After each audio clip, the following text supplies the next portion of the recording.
Hello everyone and welcome to the Video Games for Fun Weekly Podcast. I am Viddy of Video Games for Fun.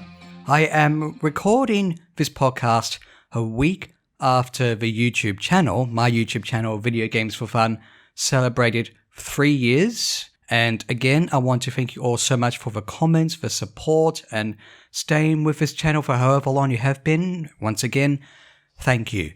And on that note, there are two key terms for this podcast. One is the number 3, and the second one is the word time, which brings us on to the two topics of today's episode of the Video Games for Fun Weekly Podcast. The first one is the recent news of Pikmin 3 coming to the Switch.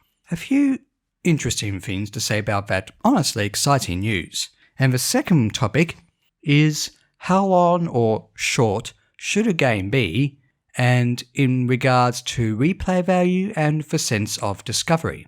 Some interesting thoughts to ramble about there, I guess.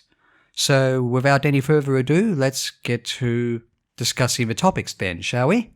You're welcome to suggest new topics, of course, or offer your own opinions about what I'm talking about at the moment.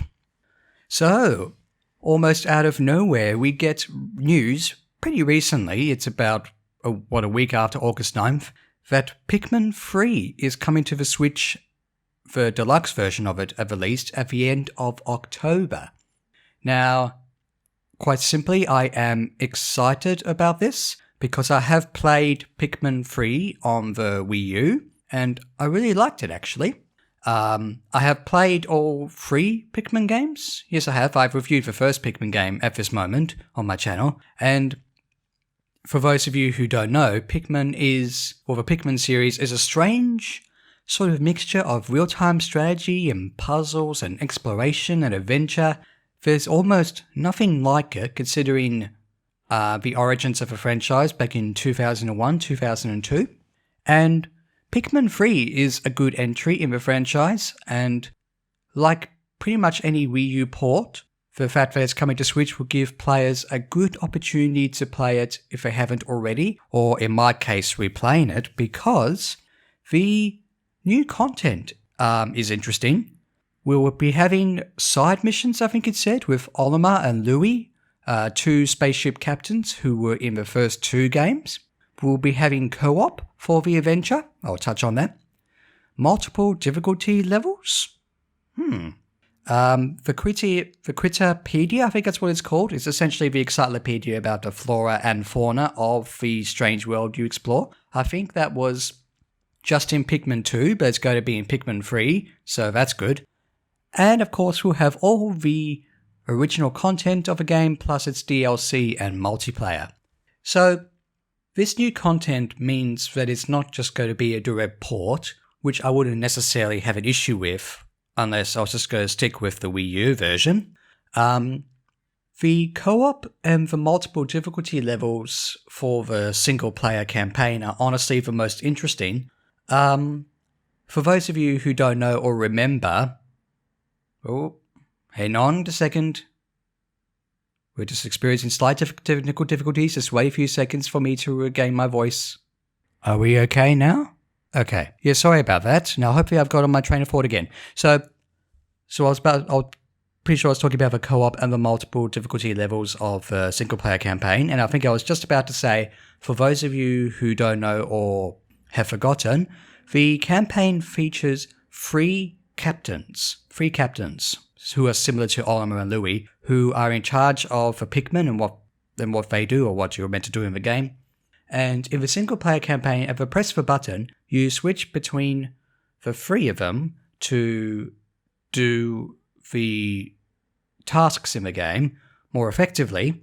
And using the Wii U gamepad, and I'm going to come back to this, you can set waypoints for an individual captain. So rather than just leave a captain stationary for the most part, you can tell it to perhaps move back to the main base while you're off telling 1 or 2 captains to do other things.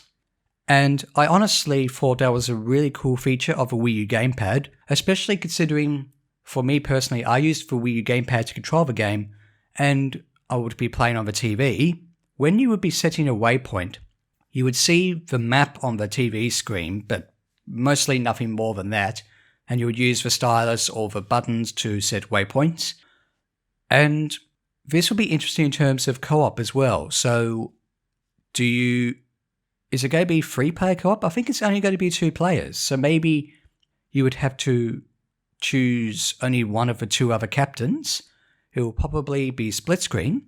And for setting waypoints, considering that whatever happens on the TV when you're playing on the Switch will go into handheld mode, it seems like you'll have to use, well, I guess the touch controls or whatnot of handheld mode, or just use the control stick and buttons on the TV to set waypoints. As long as the waypoints is there in some form, I still think the good gameplay of Pikmin 3 will be kept intact. And multiple difficulty levels, well, how hard is Pikmin 3 really? I guess Pikmin 3 it's probably the easiest game in the series, although maybe the difficulty across all 3 games is roughly the same, although it depends on the design. Like some of the dungeons in Pikmin 2 were hard, sometimes unfair, and just plain annoying. Some of Pikmin 3's bosses were hard, but the good thing that Pikmin 3 did was have you been able to chip away at a boss's health over the course of the game days, for the days in the game's time and clock. So it depends really. It's hard to tell if the difficulty levels are going to have an easier option or a harder option. For those of you who may have thought that Pikmin 3 was too easy, perhaps it will have a harder option, which will be, great. If it doesn't have a harder option, I won't necessarily mind. I hope to try out, I guess, both. There might just be the difficulty level from the Wii U release plus an easier option. I don't know. And again, we're talking about co-op and waypoints and things here, aren't we? So I'm actually really happy with the amount of changes, because otherwise I probably would just stick with the Wii U version. However, as much as I'm looking forward to Pikmin 3, there are a few things that bother me, and this is also a bit of a broader topic about Wii U games coming to the Switch. I only found out very, very recently, I'm not sure how recently, but it was certainly a period of time after the news of Pikmin 3 coming to Switch, is that the digital version of Pikmin 3 on the Wii U is getting deleted. Or maybe it's been deleted by now, I don't know. Now, as harsh as this may sound, that is a bit of a potentially scummy, not so good thing, Nintendo. I like Nintendo, I like their main games, I generally have since childhood, but why? Why do this? What does this mean for Wii U games? I've even heard that Donkey Kong Country Tropical Freeze on the Wii U's eShop is getting deleted too. Now, to be fair, the Wii U didn't necessarily sell that well, and it's not necessarily a bad thing that Wii U games are going to Switch, so people with the better selling Switch can play these, but I can still see sometimes on social media that some people who haven't got a Switch probably can't even afford one. You want to play the new Animal Crossing? You have to get the Switch. Well, some people may not be able to get the Switch or haven't got one yet. And of course, the Switch is selling pretty well, so that's a bit of a moot point. The Switch is selling so much better than the Wii U, even though the Wii U did have some good features and did have some good games. It honestly did. It just didn't sell that well. It wasn't marketed properly, but that's not the main point. But for those of you, or for those people who don't have a Switch, and yet look at Pikmin 3 and maybe might be like, ooh, I want to play that, to not have the opportunity to play it on the Wii U, even though it may not have all these new features and whatnot, it limits the options. It's just not fair for them. And this is regardless of the fact that at this moment we still don't know if we're going to get Pikmin 1 and 2 with a similar release to Pikmin 3. I think Pikmin 1 and 2 should probably be on the Switch in some form. The only ways to play them are the original GameCube releases and They're for Wii versions, both physical and digital, on the Wii or Wii U. So if you wanted to play Pikmin 3 just on the Wii U, for the time being, you'd have to have a physical copy, possibly second-hand, used, pre-owned. Why delete the digital option? Of course, it is a trend I'm seeing with the HD releases of games, for example. For example, Silent Hill 2 and 3, which are both very good horror games, to play them today, the most accessible way to get them is the HD version. Now, maybe the HD version is better than even I give it credit for. I've only played a few minutes of Silent Hill 2 HD, but I really wanted to play the original releases. And I even got a PlayStation 2 just to do that. And maybe Silent Hill 2 HD and Silent Hill 3 HD, they're playable if you really do want to play those games and you don't want to get a PlayStation 2 or look for old copies, especially those that may be scratched or damaged. I get that. But when I hear of a reception for changes made to HD games like that, why not give the option, although this might be bad financially, have the option to be able to get the original releases of Silent Hill 2 and 3, even digitally, like in the PlayStation 2 Classics thing or something. That's just my opinion, but I can understand that if a company, developers have made an HD version, you want people to get that version, because porting the original releases might not get them any money. Even though people are trying to say, if you could port Pikmin 3, which of course is sort of happening, port the original Paper Marios because they prefer those to the recent games, all that stuff, you would probably still make money. But that's because we, the consumers, sometimes know what we want. It's a moot point almost. And also, speaking of financial things, the Wii U games coming over to Switch can still be expensive to a degree. I got the Wii U with Mario Kart 8 already on it, digitally, and I decided to get it later on the Switch, the Deluxe version, which is an improvement, to be sure. You people know the improvements to the Mario Kart 8 on the Switch, right? Though I still got it at full price, Mario Kart 8 Deluxe. I don't necessarily have an issue with that, because when I play Mario Kart 8, I play it on the Switch now, and I do like it. But why? I was constantly waiting for a price drop, and it never seemed to come. But maybe I'm just speaking as someone who had the original release at a reduced price, mind you, because it was bundled with a console on the Wii U. And some of the other Switch games that are the Wii U games do seem a bit too expensive. Perhaps I don't know. Maybe I haven't played Donkey Kong Country Tropical Freeze, so I might give that secondhand for the Wii U. I don't know. Or maybe the changes to the Switch version are the best way to experience it. For what I've mostly heard, it's mostly just an easy mode with Funky Kong. Maybe I would be alright without such a change. I don't know. So what does this mean overall for Wii U games? Have Wii U owners been... I think other YouTubers and other people have asked this question. If people who got the Wii U have been, I guess, screwed over, is that even the right term? Well, I got the Wii U version of Pikmin 3 years ago, so it's not like I got it recently because I really wanted to play it on the Wii U, but I couldn't afford it or I couldn't find it or anything, so I don't mind. But for other people who don't have a Switch, and they should be able to get the digital version of it at mostly full price, maybe a discount, who knows. If they don't have a Switch yet, and they hear about Pikmin 3, and they're like, oh, well, I might as well play it over Wii U because I can't get a Switch yet. It sounds just a bit wrong to do, Nintendo, I'm sorry. Even though I understand you, like many companies and developers, want people to get the HD, most recent version of a game rather than the potentially cheaper version on its original system. They might even do the same thing if they really do get around to remastering the original Paper Mario games. There was the hashtag remaster 1000 Year Door, which we haven't got yet. They would rather us get that, or of course get Color Splash and the Origami King, but I've already talked about that. Also, Nintendo, where is Pikmin 4? Does Pikmin 3 Deluxe version, I guess, prepare us for the eventual release of Pikmin 4? Shigeru Miyamoto said that Pikmin 4 was and has been in development for some time now. When's that coming? And no, I'm not referring to Hey Pikmin on the 3DS. That's a spin-off. To be fair, I haven't played Hey Pikmin, and it's probably actually an okay or even good game. I don't know. But Pikmin 4, we're still waiting.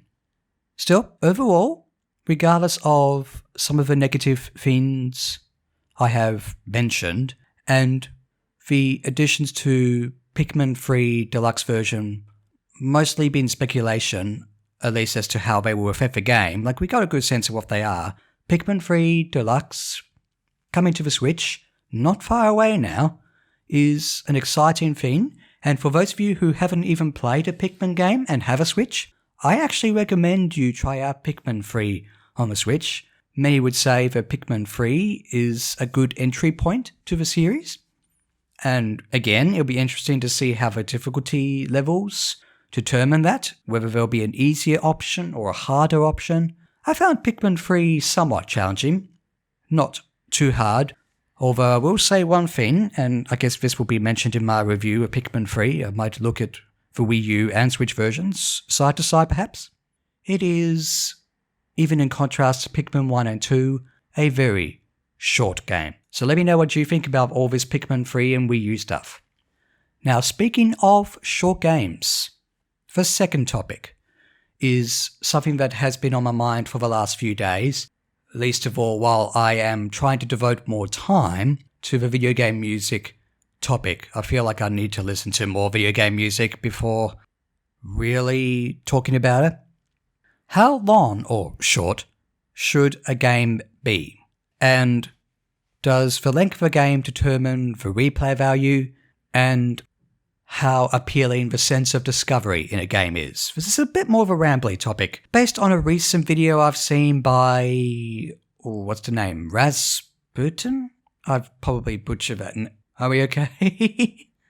I'm not sure what's going on here. I think my computer is a bit wibbly-wobbly, timey-wimey.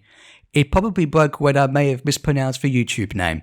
But do also check out that channel. It also has this interesting idea that I've also tried to do myself about introducing non-gamers to games, whether they be hard like the Dark Souls games or more easygoing like Animal Crossing. Of course, Animal Crossing is a game that is essentially meant to last forever, but something like Breath of the Wild that's meant to take a matter of hours or a number of lots of hours to complete, yet it does have an ending. Or is it a short game like, say, I guess, Limbo, Portal? Short games are an interesting thing to come by in terms of pricing and time.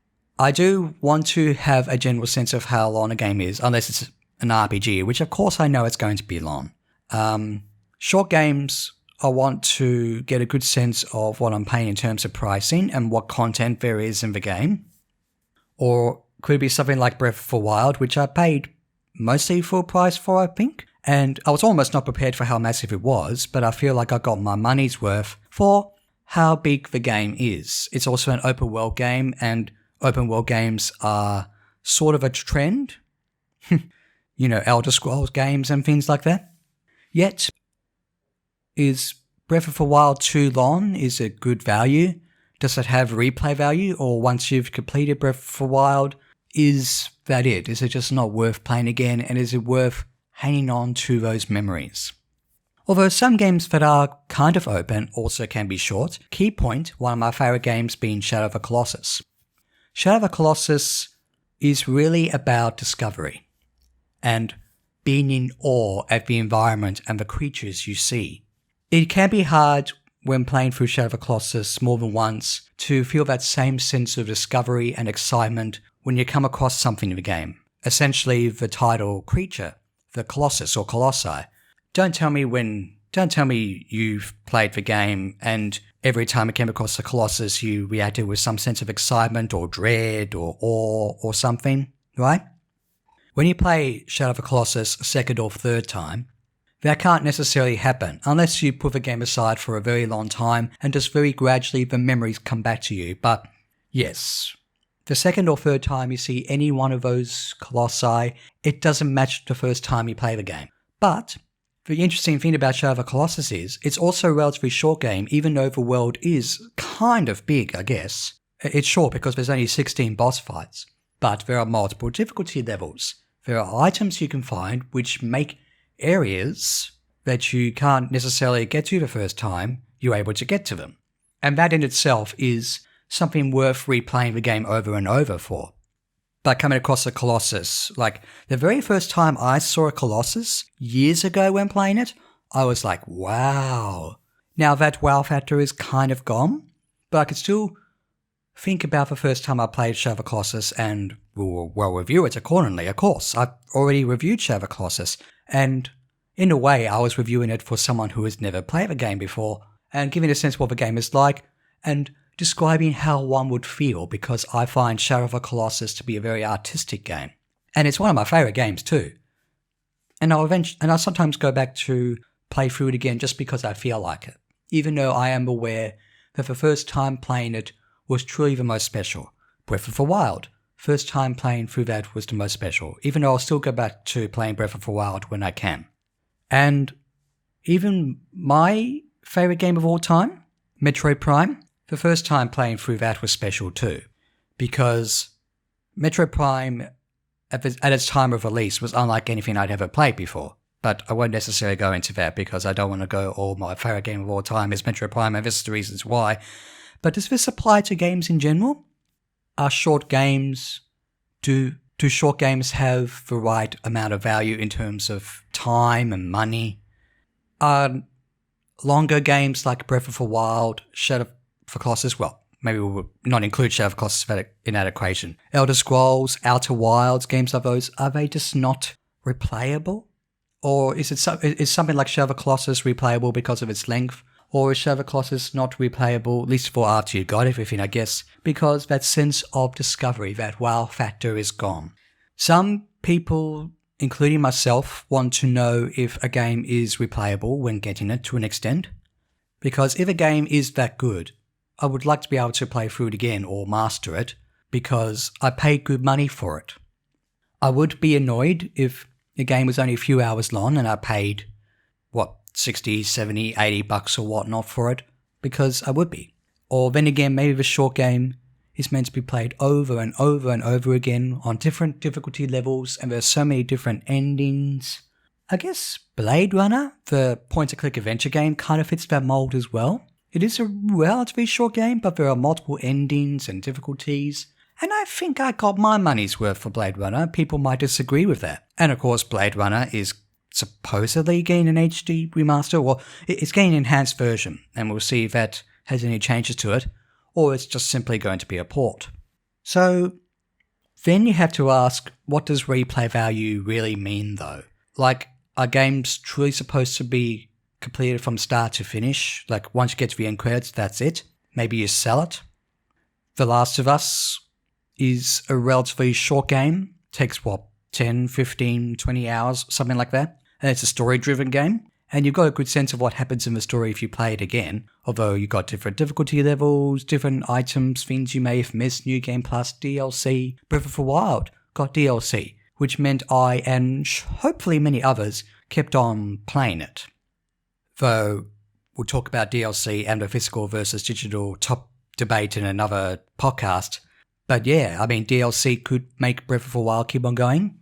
There's DLC for Animal Crossing New Horizons, and there are essentially quality of life improvements to it, I guess. But the thing is, though, Animal Crossing New Horizons is a game that is supposed to last forever. There's no essential story to the game. You just keep on playing it forever and ever and ever until you just don't feel like playing it anymore. And maybe there's a similar thing with Breath of the Wild, but Breath of the Wild has an ending and has a story. You come to the ending, there's an ending to the story, and the end credits roll, and it's up to you whether you want to play through it again, either at a different difficulty for DLC, you name it. And of course, Breath of the Wild being an open world game, for example, there's also a sense of discovery. When you discover something in Breath of the Wild, it can truly be a really cool or exciting moment. But when you come across that thing again, it just doesn't have that same feeling. Replay value and the sense of discovery in a game is something to talk about at length, I guess. Maybe there are just games out there that you simply cannot replay. And once you finished it, you either sell it or just keep it as part of your collection just because you want to. Or There are some games that are not replayable, but you just feel like playing again just sometime later, just for the sake of it. Maybe you think after a while you have forgotten the solutions to a game. Although in the case of my playing David Tentacle or trying to complete it as fast as possible, that may not necessarily be the case. David Tentacle took me hours to complete the first time. Now I can complete it in like minutes. But what does that mean? Is David Tentacle replayable?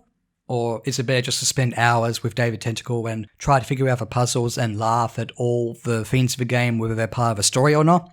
Is it sometimes better to play a short game because we also don't necessarily have time for it? Open world games, as much as I can like them, I do kind of dislike them becoming trendy, but not to a degree. It's just that sometimes we don't have time to play them. We don't have time to play RPGs. Sometimes a short game can be good just as long as it is the right value for money.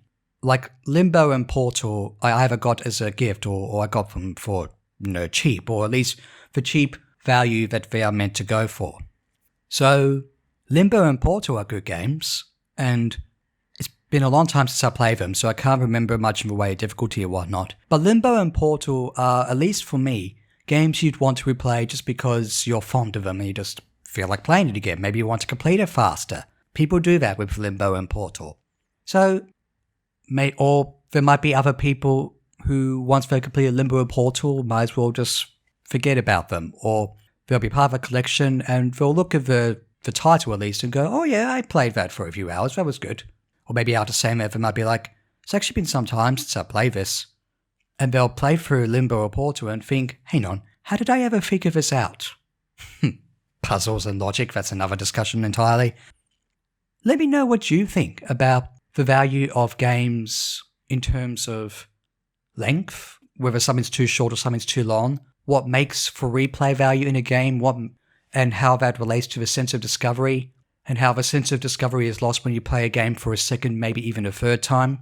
Although with Pikmin 3, I've tried to go through it again with losing less Pikmin, doing it in a shorter space of time.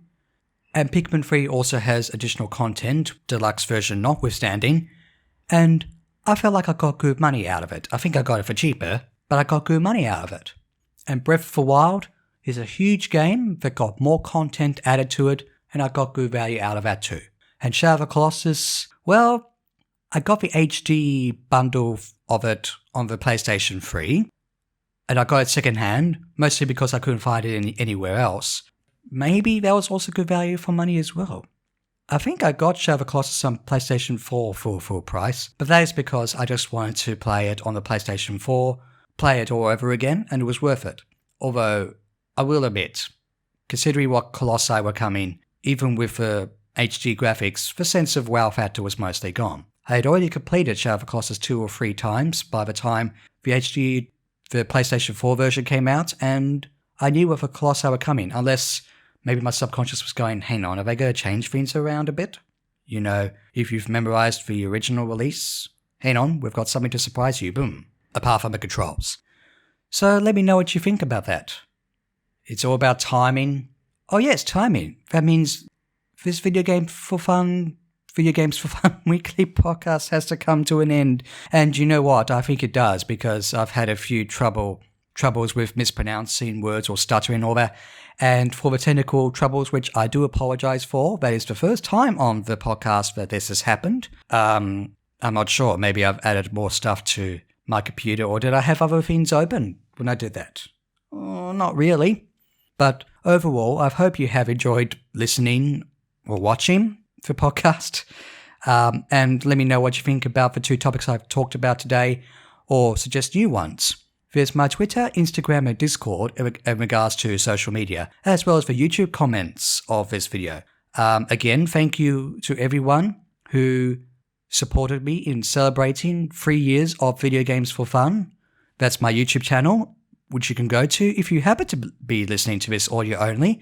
Video Games for Fun is spelled VIDDYO Games for Fun, all one word. And as well as that, I've actually started Viddy Plays, my secondary Let's Play channel again recently. Earthbound and Resident Evil 4 have been recorded by the time I guess you listen to this, and I've also started doing some intermittent alternating videos of me playing Animal Crossing New